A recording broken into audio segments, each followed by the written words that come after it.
एक छोटे से बालक थे जिनका नाम था धन्ना जाट, बड़े महान भगत हुए।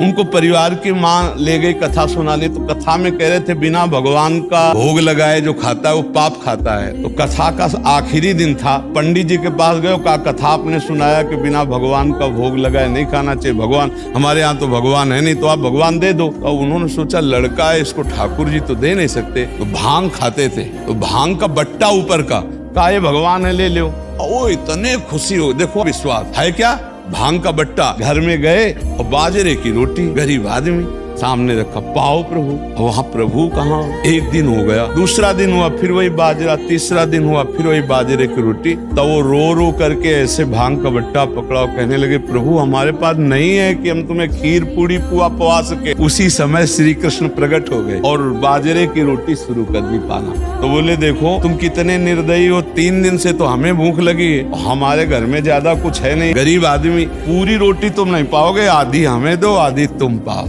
और फिर जो लीला का विस्तार हुआ कि धन्ना सेठ हो गए। ये है गुरु के वचनों पर विश्वास।